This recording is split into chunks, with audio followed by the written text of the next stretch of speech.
Welcome to Dirt Secrets, where we dig deep into the stories, strategy, and surprises of building and buying in Central Florida's hottest neighborhoods. We're Kim and Amanda from Builders Concierge Group, your insiders in the builder world. From helping builders create custom urban infill projects, even when that means knocking down an old home, to guiding buyers and relocation clients through every step. We know the dirt, the deals, and the details that turn big dreams into beautiful addresses. So grab your hard hat And your coffee. Let's dig in. Welcome back to another episode of Dirt Secrets. I'm Amanda Wood. And I'm Kim Griffin. Today we're going to talk about some really hard truths that agents need to talk about and hear in 2026. We've been doing a lot. We've had a tremendous amount of growth.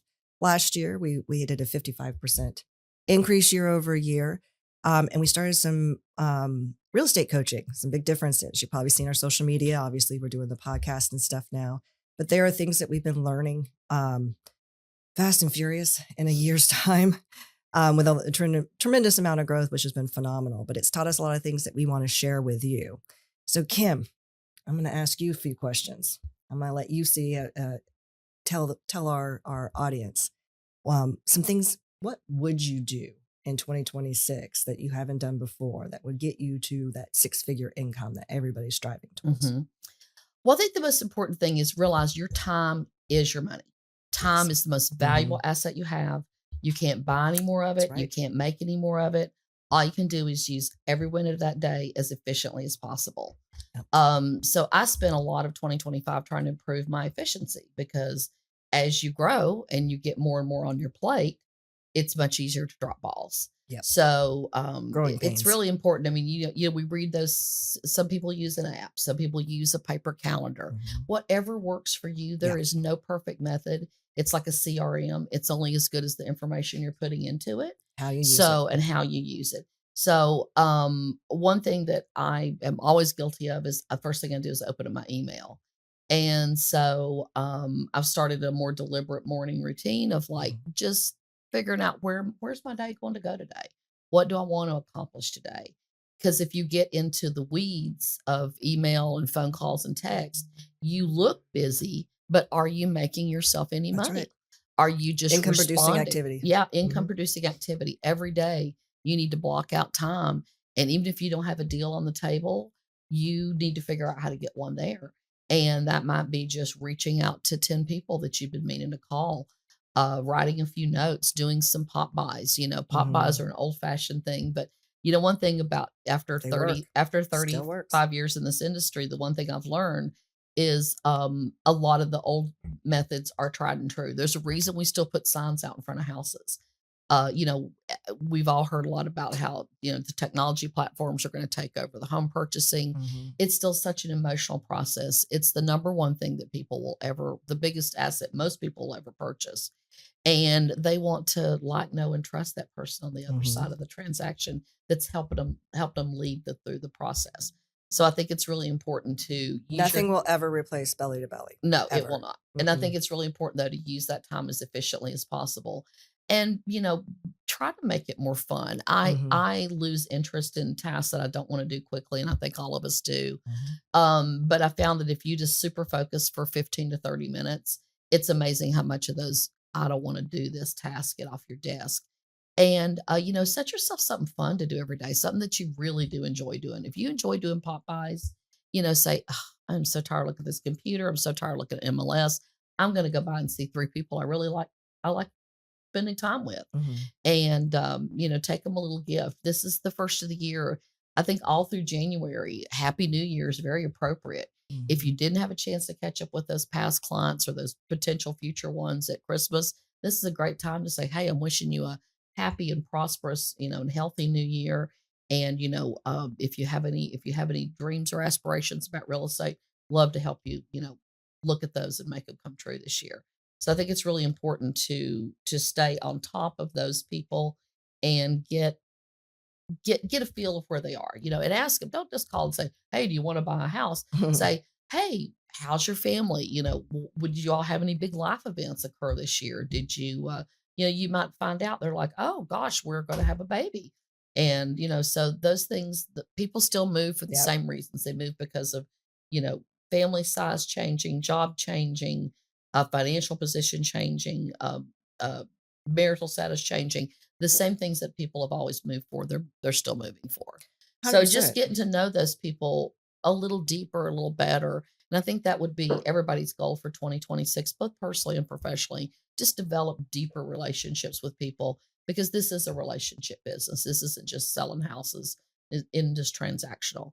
And people appreciate that. People appreciate you ask them, how you doing? What's going on? Are y'all planning anything fun this year and take a great trip?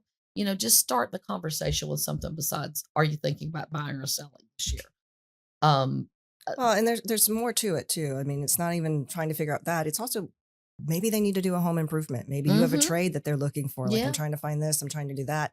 And a baby, mhm, like we need to transition some things. I need to add a door, or I need to open this space up. Mother-in-law's coming in. We got to figure out an ADU situation. So we are those experts. yeah, And it's about making sure that we're fitting their needs and maybe just delivering information and trades that like, and trust, that mhm, you have a relationship with.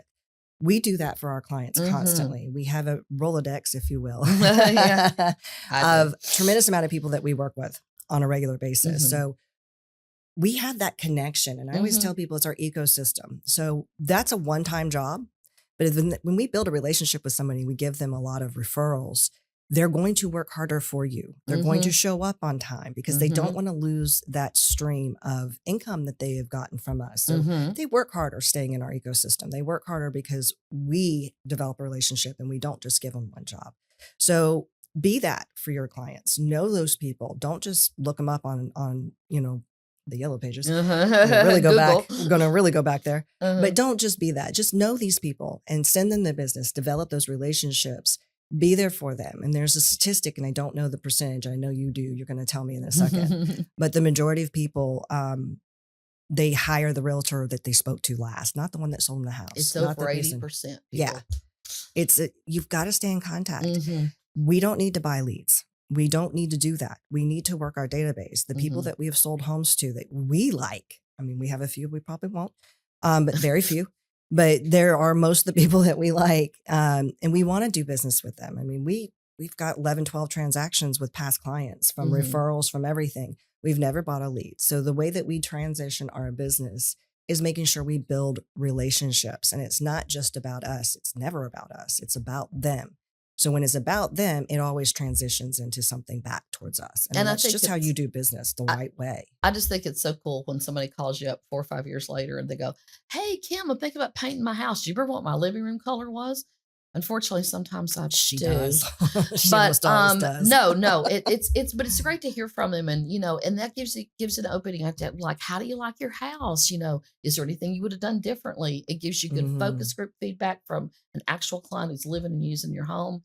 And, you can pass it on to your builder, or the seller, and Mhm. once again, you become more valuable to them because you've got constant feedback and current feedback about Current. how the Mhm. home is because everything looks great the day it's moved in. It's about how it lives in it 5, 10, 15 years later. How's That's taken why care we of. always push the value of new construction because we're like, you're getting the best part of the house. It's like the new car. You're getting the 0 miles on it and you're getting the best part. So, and the highest chance of appreciation and all Absolutely. of that. So, it's really great to hear from people later. And I love it when they say, I still love my home. I love it when they say, I want to stay here and improve it and make other things. But those connections you We'll make it make, fit those are your future clients. You just have to, you in have some to form be or that fashion. and be available. And yeah. And, I think I see a lot of agents too, man. They chase everything. I'm on a lot of those mastermind Facebook Yeah, groups and I enjoy reading the comments because sometimes people have some great insight, and when somebody has a problem, I love the way the community comes forward and saying, "Hey, absolutely. this is what you should do," or and it's a great and supportive community. But I see agents, they're like, "Oh, I buy leads from this, and this." There's like five. I'm like, "How in the world do you keep up with that?"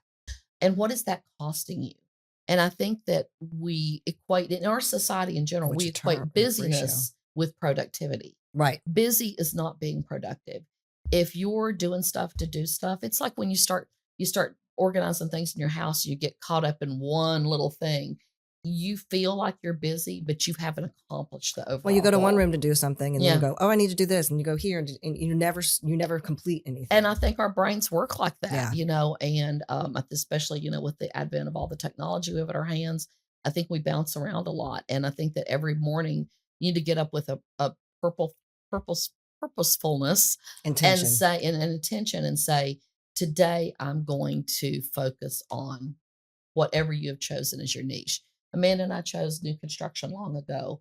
Um, and then we segued into the more luxury set aspect of the market when we started doing infills because the Right. cost of the lots. But Mhm. it's something that we And fell locations. into, but loved it so much. We're like, intentionally, let's make this our business. And we spent the last decade building that business. And it's it's a long game. This is not a short-term game. We saw so many people get in the business. Professional. We saw so many people get in the business during the last boom. And those people have fallen off. I mean, forgot what the statistic is, but 5 years Oh my into the gosh, business, yeah. it's like amazing the dropout. It was national NAR. I forget Mhm. that it was over 70%, 76 or something. We were just on Mhm. a call with our real estate coaching company, Mhm. Fusion, and they really National Association of Realtors have 76% of all realtors did not sell a home last year. Mhm. That's Mhm. crazy. Mhm. And they're chasing leads that, you know what I mean? Mhm. It's like, let's do some things with intention. And you can't be everything to everybody. Mm-mm. So, our past episode, we were talking about our zip codes. Now, these are the zip codes that we work in and sell around downtown. But there's all kinds of markets. There's like Nona, there's like Mary, Mhm. there's Southwest and the Windermere Dr. Phillips area. There's so many different markets around here. You cannot be everything to everybody. Mm-mm. So mailbox money was the term that Fusion came up with some Uh-huh. stuff. Uh-huh. But that passive income, that referral Mhm. income, give it to an expert that Build a knows referral that network. location Mhm. and stick within where you want to be. It goes Mhm. back to the time thing. Mhm. We don't want to waste our time driving all over the city when we don't know the area. Mm-mm. I mean, you get lost getting there. That's not okay. Don't be Mhm. that person. Send it to somebody who knows that location. Mhm. We have referral partners Mhm. in all these areas. We're not going to try to go out and do things. We tell our clients the same thing. We cannot go where we don't have expertise. Now we're building our team, and our team now has expertise in Mhm. different locations. So it is Mhm. allowing us to partner with our team members and our past referrals to do some other areas, Mhm. but only if they're an expert in the area. I think Mhm. that it's critical. Absolutely. It's not fair to It's a your neighborhood buyer or expert. your seller It isn't. to not understand what Mm-mm. you're Mm-mm. selling in that market. And if you do get a lead in either through your broker or through some kind of portal you're signed up, get to know them for a minute. Spend 15 minutes on the phone. Ask them what they really want.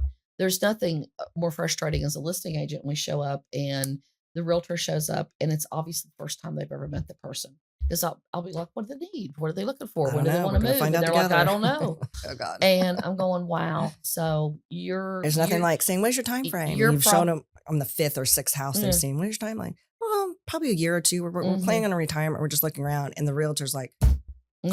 "I've It's got you like in my car all you day." didn't ask the question. It's hard. Ask It's the really hard. questions. Yeah, we have a great little interview that just it asks things about people's lifestyle and so that you can kind of hone in on what they want. You don't want to show them if they want you as a tour guide for the city, they're not your client. Mm-mm. If they say we are here to look at certain neighborhoods and we want you to make your recommendations, ready to buy a house, then that's the person you need to get to know them. You need to really know when you walk in a house and you've done a preview either Mhm. online or in person, you need to know that that house hits 80-90% of their buttons or you're just wasting your time with theirs. So I think It's it's too really much important to know, information. like Amanda Blends said, know your together. niche, Mhm. know your neighborhood, and know everything that's available there because they may say something if you I scour MLS every morning um in all price ranges because I want to see what's out there. I want to see what kind of turnover we're having. I want to see what's selling. I want to see there may be Why is certain something sitting? why has it been Why did it sitting? change the realtors for the third, fourth Yeah, time? and There's a didn't problem. change anything else. So Right. It's not your realtor it's problem. it's not a realtor problem. Nope. It's really important though to we tell all of our open house agents when you're sitting, know everything within a quarter mile radius of you that's for sale because they may walk in and say, this is the house for me, but we would like to have and if you've looked at that You morning, know it. you know Hmm. what's out there and you know what's available. And you're like, hey, great, let's set up an appointment and go look at that. Um, Knowledge is value. knowledge is what they're paying you for. That's right. So it's really important to have that knowledge. So I want to talk about, back up for a second, talk Mm-hmm. about why we started Dirt Secrets. The Mm-hmm. number one reason we started Dirt Secrets is we were going into different offices and educating realtors, most of them don't show up, on new land value. Because we do new construction. We want to Mm-hmm. be able to people to understand what is land value. What does that look like? But so many times, and the reason we started doing that is we would get an awesome lot. Mm-hmm. R2, we're like, cool, 2 houses. And then we dive into it. It's a 75-foot wide lot by 130 deep. That's a one house. It's a big lot for one house, but it's not an R2. You can have 2 kitchens, Mm-hmm. but you're not going to have 2 homes you can sell. Mm-hmm. And townhomes does not mean it's less expensive because you build Mm-mm. with attached wall. You still have the same amount of kitchens that drive your price per square foot, Mhm. bathrooms, the things that are expensive. We call it cheap square footage Mm-hmm. when it has no plumbing or, major electrical cabinets, that kind of stuff. So that's what drives our square footage up.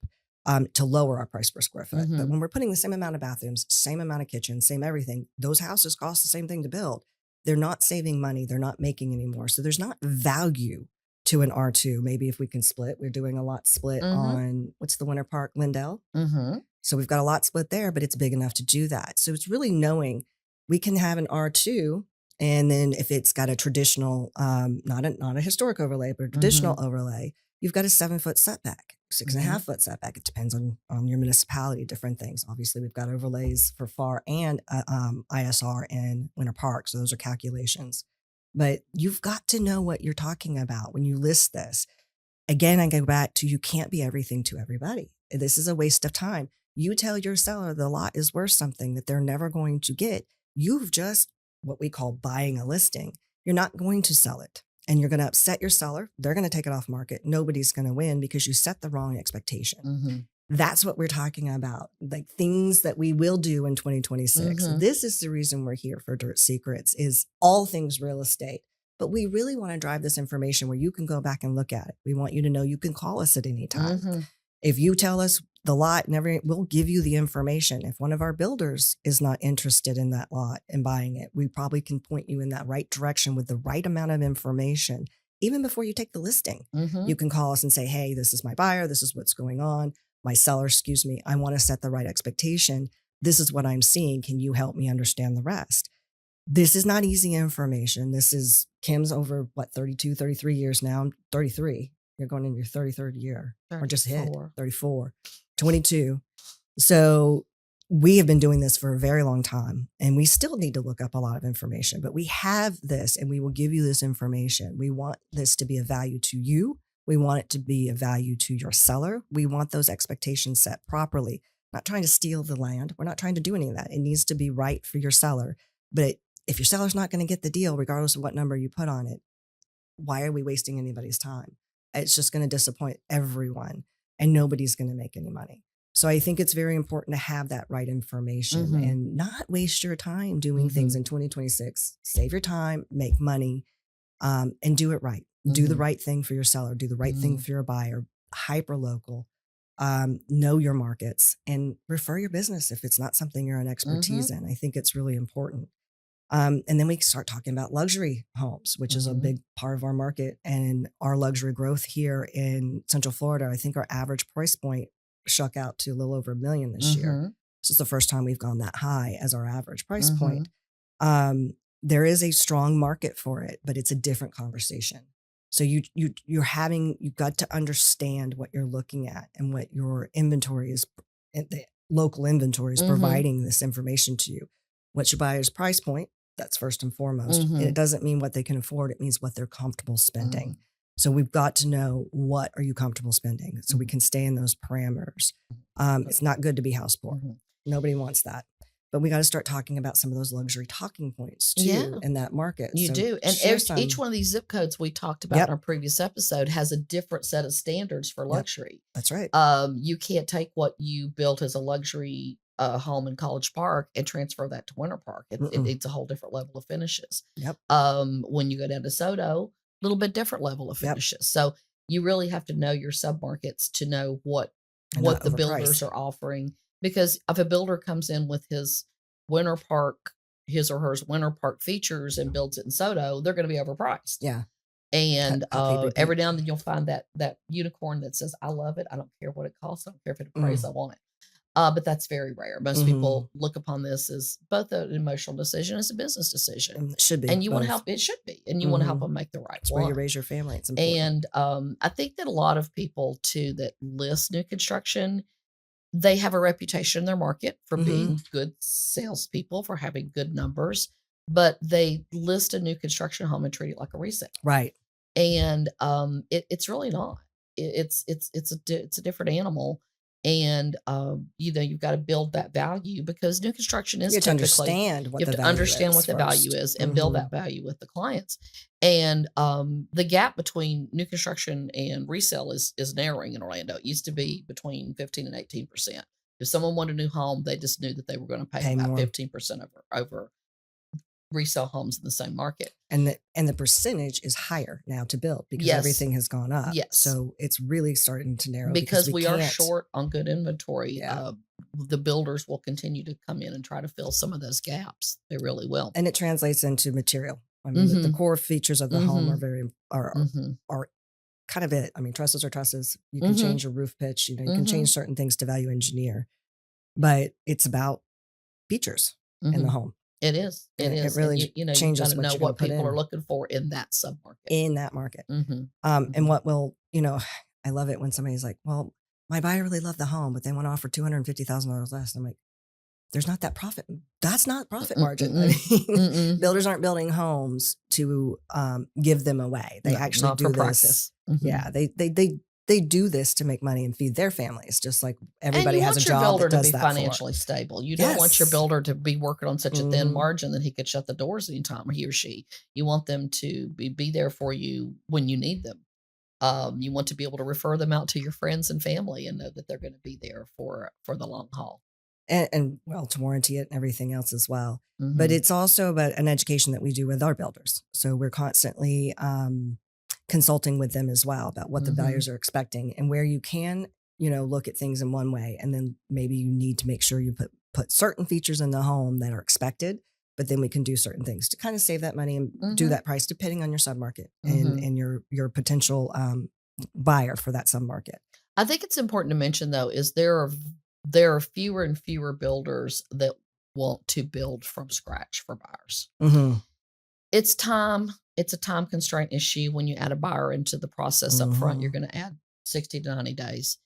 And it's personnel. They're all running a lot of homes, and they taking the time out to first figure out if you could do this, then change it.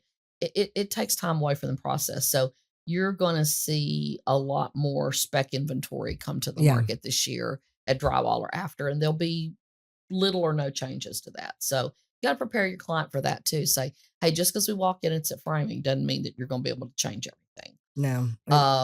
We time these things too. We work with consulting our builders for selling season.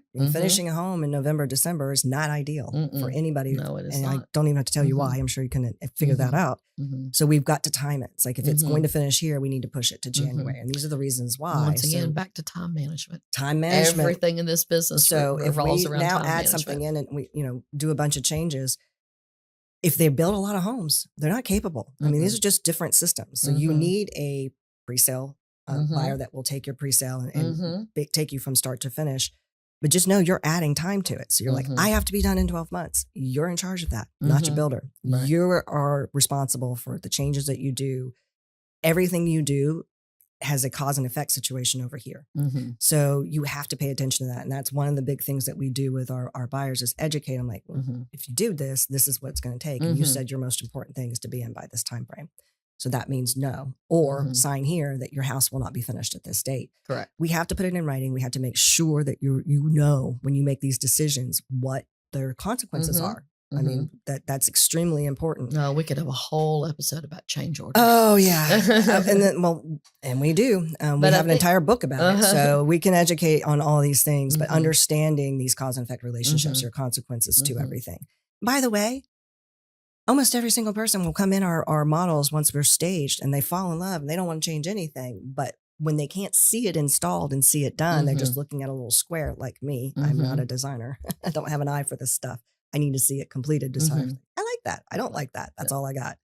But it's important to take that little piece of that information and say, okay, I know and trust we're going to get it done. Our designers are going to have a beautiful home and get it done for you. So I think that the wrap up for this is just make sure that you use your time wisely. Make sure that you're spending more time on learning things rather than chasing things. And when you become the expert in that niche and in that field and in that zip code, people will come to you. And younger agents or newer agents are like, wow, how do you get your name out there? How do you get your name out there? You get your name out there by doing a great job, by treating your clients like gold. It's really about doing what is best for your client first and foremost. I mean, at the end of the day, that's the biggest takeaway we can give you. So, and takeaway. Yeah. Some of the most overpriced listings in Orlando, they're really listed by agents who didn't understand the buildability. The lot's buildability. That's a tongue twister. You really have to know your information. Seek that information out. Call the people that you know in your network that are experts. You can call us as well. We're happy to share this information. We want everybody to have this information. Absolutely. That's the purpose of Dirt Secrets. Again, we want you to have this information so that we can always set proper expectations and everybody's able to make these transactions work for us, for our sellers, for our buyers, our potential buyers down the road. Very important, and it's time management. It's really time management, because if you don't do these things, you're constantly going to be chasing leads, chasing dollars, chasing fires. It's not a good way to live. Yeah. Leave firefighting to the firefighters. Exactly. But thanks for joining us for this episode. I hope you got a little bit of information about how to build your business and how to find a niche that fits you. And that's really important. No matter what you do in life, you got to find something that gives you passion, that lights your fire. 2026 is going to be a phenomenal year. It's the year of the fire horse. That's right. This is it. This is it. We're going to have a fantastic year. Thanks for joining us at another episode of Dirt Secrets. Yeah. I'm Amanda. I'm Kim. And until next time. Thanks. That's another episode of Dirt Secrets, where we uncover the real stories and strategies behind building and buying in Central Florida. If you're a builder ready to make your mark with a custom urban infill project, a buyer looking for the perfect home, or someone relocating here for a fresh start, we're here to guide you from blueprint to closing. Make sure to follow the show on your favorite podcast app so you'd never miss a single secret and to stay ahead of the market. You can find us at buildersconciergegroup.com or on Instagram and Facebook at Builders Concierge Group, where we share listings, behind-the-scene tours, and sneak peeks of what's coming next. We'd love to hear from you. Send your questions, your dream home wish list, or your own dirt secret, and we might feature it in a future episode. Remember, whether you're breaking ground, buying your first home, or finding your Florida forever home, the right property isn't just built, it's crafted with the right team, the right strategy, and the right connections. You've been listening to Dirt Secrets, and we'll see you on the next episode.